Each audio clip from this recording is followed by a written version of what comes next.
tumigil para mag-enjoy. Kasi ang gagawin, labas pa kami. Eh, subukan daw kinala nito.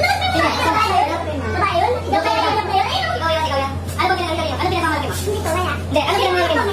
Ano ginawa mo? Sinabi mo sabi?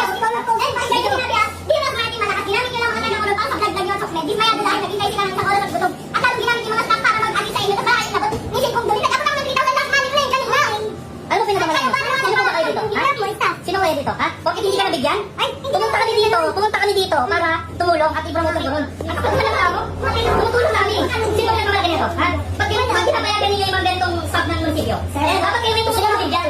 Di ba? Hindi naman daw sila bigyan. Ah, ano ba kayo? Tingnan nyo nga, Mayor, nandito po kami para tumulong. At promote kami dito kami. I-promote ang police ng tawag. Tapos sino kami? Oo nga, teka lang. Sino po yung mayor dito? Mayor Reyes. Nananawagan po kami na ganito pong klase ng mga... Sasabihin ko po yung post. Babasahin mo. Pakilala ko ng diretso. Pakilala mo na. Okay po. Ako po si Jocelyn Trinidad na taga Barangay 4, Coron, Palawan, na humingi po ng sorry kay Miss Rosemar at sa Team Malakas. Dahil sa pinost ko po sa social media na Dear Rosemar at Team Malakas, ginagamit nyo lang ang mga taga-Coron para sa mga vlog nyo at Sokmed. Dismayado dahil naghintay sila ng isang oras at gutom at lalong ginagamit nyo mga staff para mag-assist sa inyo tapos wala kayong inabot kahit 5 duling. Kayo ba naman na magpalaro ng Bring Me Pustiso, hindi nyo nga hinawakan? Huwag nyo sabihin malaki pa na ubos nyo, kakapamigay kung para sa kikitain nyo. Sana, namigay na lang kayo sa daan, natuwa pa mga tao kasi sa ginawa nyo. Pinaasan nyo na ginawa nyo pang mga bata. Mga matatanda sana na lang inunan nyo. Hinahamon ko ng suntukan si Rendon na naghubad pangid talaga. Ekis kayo.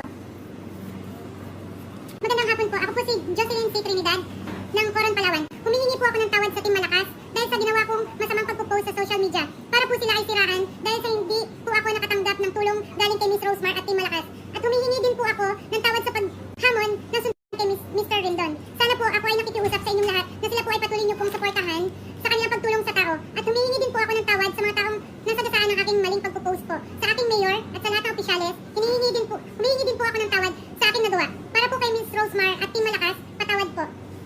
Mula sa aking puso. Sana, mabuksan niyo pa po ang inyong mabuting kalooban. Sa mga binigay po ng Team Malakas at kay Miss Rosemar, salamat po sa maraming tulong sa mga tao po dito.